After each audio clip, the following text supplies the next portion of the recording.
today you got your hand on a football, got that interception on that deep ball to Marv. Just tell me about, when you make plays like that. Yesterday you had a diving play where you got your hand on one. Just how much confidence do plays like that start to build in young guys trying to figure this out on the run? I think it builds a lot of confidence just to be able to see that you can make plays on the next level, especially against guys like Marvin Jones, a great receiver. And I think that every day I just look forward to going against Tim and Kenny and just competing. And just to follow up, I see you all the time, not just with the cornerbacks, but, Marv and Kenny taking you aside, showing you some things. Marv did it today. Just how invaluable is that for a young guy, having a guy on the other side of the ball who's directly going against you, giving you some of those little pointers and hints? Yeah, I mean, I definitely been soaking it in from everyone, whether it's Marvin, whether it's Chase Daniel, or whether it's Trufant. So I think that just gaining the perspectives from different players on the team has been really enlightening for me. So, Mike Rothstein. Hey, Jeff, how are you? First, just it seemed like you got maybe the wind knocked out of you or a little bit hurt today. What happened there off of the dive that it seemed like you dived, tried to break up a pass, and you were. Oh, okay. Yeah, I landed pretty awkwardly. Got up, shrugged it off. I mean, it's just pretty much a football play. It's something that happens over course of practice, but I think the big thing was that I was able to, come back, finish practice. And then just this whole first week for you, what's this experience been like? Because it's your first time really at this level, facing this type of competition, probably on a down-to-down basis. It's been fun. I think that reminds me a lot of the Ohio State practices in the sense that everyone is competing all the time. Receivers and DBs are in constant competition, see who can win the most. I mean, we do push-ups or they do push-ups whenever one group is more dominant. So I think just getting the competition every day is going to be really valuable for the upcoming season. Thanks. Justin? Hey, Jeff, you kind of led into it there for me. We look at Ohio State and we think of them as one of those schools that's, I guess, as close as possible to NFL caliber talent across the roster. How do the practices compare Ohio State to the NFL in terms of talent, intensity, going against Matthew, Kenny, and Marvin? How does that compare to what you did on a daily basis at Ohio State? I think it's really comparative in the sense that you got different body types of receivers. So, Marv Hall's a speed guy. Kenny and Marv Jones are able to go up there and get the ball high level. So, I can work different skill sets depending on which receiver I'm facing. And I think that's something that every cornerback would like to have at practice. Ken Brown. Hey, Jeff, how you doing? How you doing, boss? All right. You're going up against Matt Stafford, who probably has one of the best arms in the NFL, if not the best. As a cornerback, when you're facing a talent like that, what do you look at, and what reaction time do you do with it, and just your experience of facing a guy like that? It's pretty fun just having a chance to go against a quarterback like Matthew Stafford, someone who's been in the league, proven himself for a long period of time. So I think that the big thing is me and Amani are always talking about ways that, we can get better going against him. He's putting the ball in really amazing spots. So I think sometimes it's like we're in competition, but I'm also in awe of the throws that he's able to make. John Neal. Jeff, and just getting back to the sort of the help from guys like Marv and Kenny. Kenny was talking about telling you, don't stay in the back, come get with us, work. Anything specific they've sort of taught you or pointed out to you here in the first week of camp even? Them being veteran receivers, I think that they have a lot of nuggets to drop on me. So whether it's little things they see with my technique, whether it's, just tips for rookies in general, I think that they've been a really big help for me as well as the DBs in the room. And with Amani, what kind of relationship already have you started to build with him? Me and Amani, we clicked from the start. Definitely someone that we're able to connect in the sense that we just want to be the best at what we do. Staying after practice with him, watching film, he's really made the transition smoother, and I'm really appreciative of him for that. Thanks. Tim? Just from Monday to Friday, watching the film, going through the practices, how would you describe your first week? How would you critique yourself through the first week, Monday to Friday? I would say that for me, it's about, laying down solid groundwork and then finding something to get 1% better at every single day. So if I come in one day, I might say, let me work on my press technique. Let me work on my eye discipline one day. So I think in that sense, it helps just not get overwhelmed by just keeping the vision smaller and then letting the days stack up, just putting our head down and just grinding. All right, we'll go two more, Mike Rothstein, then Wojo. Yeah, Jeff, I want to follow on what John Neal asked when you said that, you've been getting little tips from Kenny and from Marv. Have they told you something that maybe you didn't realize about your own game? Whether it's maybe something you were doing at the line of scrimmage, a tell, or something with your back pedal or anything like that. Have they pointed something out that you were like, I didn't actually realize that? I wouldn't say necessarily in my game per se, but I think that just general DB things that maybe that defensive backs aren't really even conscious of during the snap. I think that they've helped me be definitely way more aware of certain things that DBs do post snap. Is there any specific example that stands out? I can't tell you guys all the secrets now. I gotta try. I'll feel you on that. All right, Wojo, last one. Yeah, Jeff, just following up on what you said about Stafford and sometimes in awe and he puts the ball in places. What is the most difficult thing about it? Is it the deep ball? Is it putting it in specific places? What about him has jumped out more than any quarterback you may have faced before?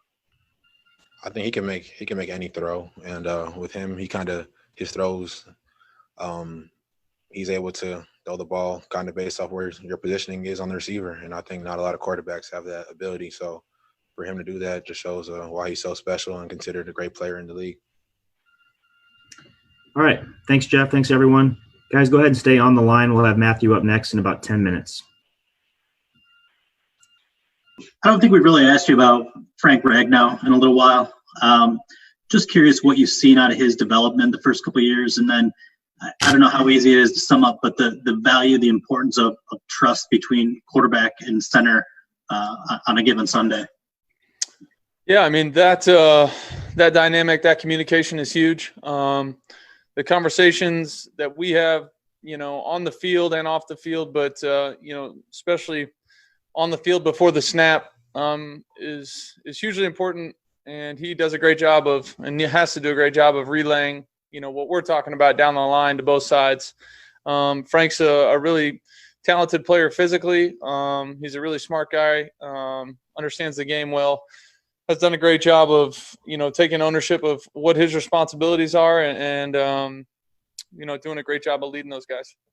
Maybe it's a tough question, but what do you think a ceiling for him is in terms of, do you think he has all pro potential? I don't even know how that gets voted on or any of that, but I just know he's a really good player. We appreciate him, appreciate the way he comes to work every single day and goes about his business. And that's the most important part is he's on our squad and does a great job for us. Dave? Hey, Matthew, I know you sort of like to avoid the spotlight a little bit when it comes to these things, but you seem to have, found your voice. I don't know if that's the right phrase, but on social issues, taking part in the virtual voting thing and the Georgia donation. Where does some of that come from? Why is, right now the right time for you to, be out front with some of those topics, I guess? I think obviously this offseason for us as a football team was a special one. It was different. Obviously we're on these Zoom calls, but there were some awesome conversations that happened. We got a lot of listening, a lot of learning, and a lot of inspirational stuff. So that was an awesome thing to be a part of. Kind of got the wheels turning and give a lot of credit to my wife. She's was hugely instrumental in getting everything together as well. So total team effort, just trying to figure out, what the best way to make an impact is. And, we've done some work here in the Detroit area and wanted to do some work back, where we spent our college years. And obviously Georgia was starting, thinking about starting this program, and we were obviously extremely happy to be a part of it. That's pretty much all I got on that. I know there aren't. I know this isn't the reason why you do it, but there aren't a lot of quarterbacks necessarily that are front and center, or white players for that matter that are front and center doing that. Does it register with you at all? How rare I guess that is, and maybe what that means to other people out there watching you do this. I'm not really doing it for those reasons at all. I'm just doing it because I think it's the right thing to do. It's what I believe in, what my wife believes in, what our family believes in. So we're just trying to do what we can to make a difference. It wasn't for anything else. Wasn't for, trying to lead QBs or anything like that, man. And we're just trying to figure out how we can make a difference and, help people along the way. And we thought this was a good start, and just happy to be a part of it. And then last thing, I don't know if you've considered this at all, will you kneel during the national anthem? How will you approach that moment before games this year? Oh, that's something that kind of we're talking about as a team. I'm happy to do whatever I can to help support our guys, whatever we want to do. But that's something that's hasn't really been brought up, hasn't been finalized, as of yet. We're talking ball right now, trying to figure out how we're going to beat man coverage and how we're going to stop people and all that. So that's kind of what we're working on right now. Thank you. Yep. Ken? Hey, Matt, how you doing? Doing good, man. How are you? Congratulations on that big check, and that's BROWN if you want to put it in now. I do want to ask you about the home games. Your first two home games, there'll be no fans. Is that I know it's maybe a neutral field, but is that a disadvantage if you have home games early in the season with no fans, and then maybe later in the season you will have games with fans? And how are you going to approach that? I think this year is just going to be show up and play. I mean, we don't know if anybody's going to be in the stands, if they're going to be pumping crowd noise in, how that's going to go. I don't know. I can't worry about all that kind of stuff. It's for sure going to be different than I'm used to, hearing Ford Field going crazy, especially for a home opener. That'll be different, but so is everything since 2020 hit. So might as well be different and just go on with it and play ball. I think we're doing everything we can to prepare for whatever scenarios. Sometimes we're pumping music into practice, sometimes we're not, and it's quiet. I know training camp has a different feel to it. There's no fans out there. We make a big play. It's just ho hum, go to the next one. So it's all a little bit different. But we got to continue to get ready to go play, and that's what it's all about. I know there are people be watching from home and cheering us on from home, so still got to make them proud. Tim? Kudos to you and Kelly, Matthew, for the donation. That'll probably do a lot of good work down there. I want to ask you about two young guys, and I know you won't mind talking about a Georgia guy, but just what you've seen from Swift early on, maybe particularly in the passing game. And then we talked to TJ Hawkinson earlier this week too, and he said, look, I just want to have more fun playing football. He obviously got kind of rocked up a little bit in the offseason. Just curious what you've seen from him as well. So those two guys, Swift and Hawkinson, what you've seen early on, expected to be big parts of the offense, obviously. Yeah, Swift's done a nice job. Obviously, being thrown into the fire as a rookie a little bit in training camp with no off season is tough. Tough mentally, tough phically. You're not really sure what to expect if you're that guy. Young guys, rookies coming in. But I think he's done a nice job.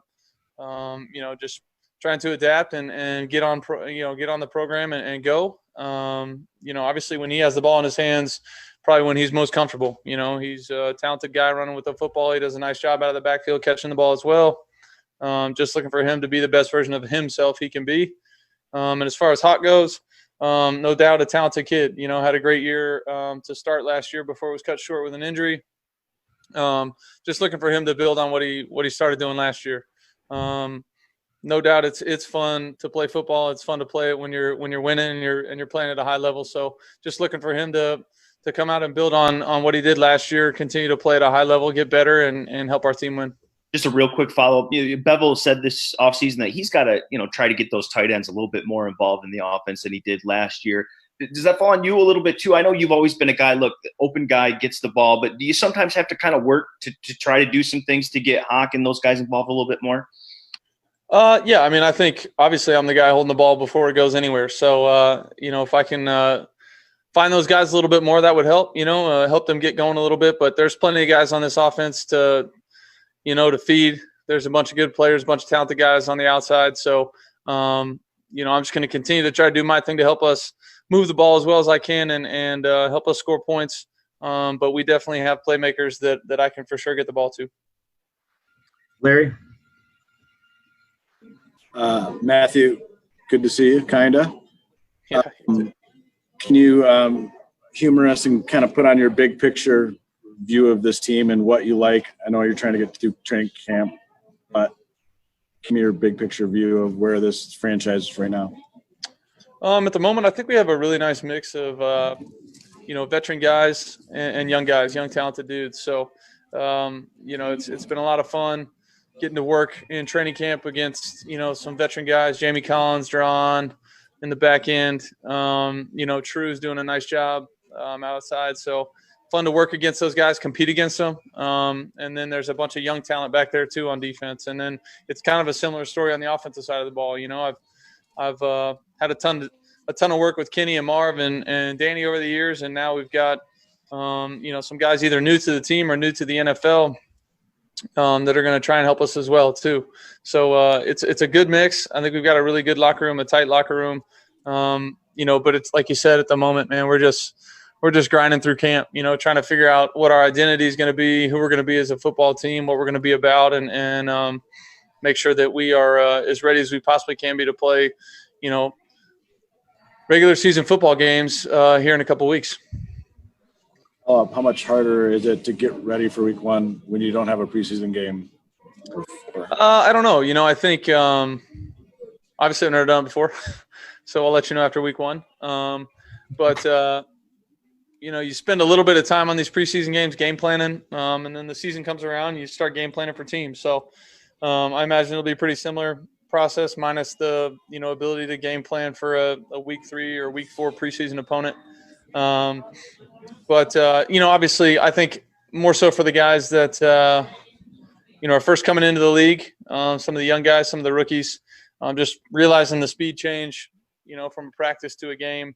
That might be a little bit of an eye-opener for them early, but they'll adapt quickly, and we try to make practice as quick and as fast and as difficult as we possibly can, so that when Sundays come around, those guys are as up to speed as they can be. Okay, we'll go 2 more. Rothstein, then Carlos. Yeah, Matthew, I've got 2 for you. First, when you were talking about social issues before and what those conversations were like over Zooms and with your teammates, was there one that really stood out to you, or one story that stood out to you that maybe sparked what you're trying to do now and what you wanted to do now? Not one, a bunch. It was a bunch of conversations, a bunch of stories, a bunch of perspectives from a bunch of different people. This wasn't one-sided. It wasn't, just from players or just from coaches. It was from everybody. And we got, gained a ton of perspective, gained, a ton of knowledge, a bunch of respect for people, and just tried to figure out what we could do to help. And that's kind of, where we started. And like I said, it's a start, and just trying to do a little bit of something, a little bit of good, and help out. And with Jeff Okudah, you've seen a lot of rookies in your time, both in games and also, in practices. Where have you seen maybe growth from him already in 1 week going against him, and what's maybe stood out to you early on? Yeah. I've seen a lot of, corners come in, young guys. First couple days, just trying to figure out, the speed of the game, the physicality of the game, get their feet underneath them. I think that was the case, for him and a lot of our rookies. But he's done a nice job progressing. I think he's got good ball skills. He's a long guy, can really run. Impressed with the way he goes to work, every day. He's doing a nice job out on the practice field. He's competing at a high level, giving it everything he's got, and really that's all you can ask for. Thanks, Matthew. Yep. Carlos? Yeah, Matt, can you walk us through a little bit of the pick today that I guess he got off of you? So on the far side of the field, I didn't see it really great. And just, is there any ways that have you talked to Jeff, and what ways can you help him develop? Yeah, the pick was on a free play, so I'm glad he made the pick, but it was a 5-yard offsides on the defense, so I threw one up. But I'm glad he made the play. Like, that's good for our team that he's making plays down the field. But like I said, that's just an example of his ball skills. We get a free one. I'm putting one up to Marv, and the DB goes and makes it. At least we don't get a big play. That was a really nice play by him. He undercut another ball today and made a pass breakup on Kenny on an in route that was really impressive too. So he's done some nice stuff. I'm happy for him. And then, yeah, he's talking to Marv, he's talking to Kenny, he's talking to me. He's trying to figure out, what he can do better. And he's a sponge, man. He's trying to learn and understands that this game is different than the game he was playing, 6 months ago in college. So, he's a smart kid, athletic, got a bunch of skills, and we're gonna do everything we can to, speed him along and get him up to speed as quick as possible. Mike O'Hara, last one. All right, bringing up the rear here, Matthew. Thanks a lot. Real quickly, I just wonder, the work you did in the off season was almost like a traveling caravan from place to place, throwing balls and all with guys. I wonder how much that has paid off now under the restrictions you have, the time restrictions. You get, really efficient practices, and we're not, eliminating mental errors and all that, but just really being able to set a tempo in practice. Yeah, I tried to do what I thought was best to help our guys get ready, and it was a unique situation for everybody, myself included, trying to figure out a little balance of, hey, what's right, but let's not take too much risk here, our team was great in supporting and helping, make sure guys were safe as much as we possibly could.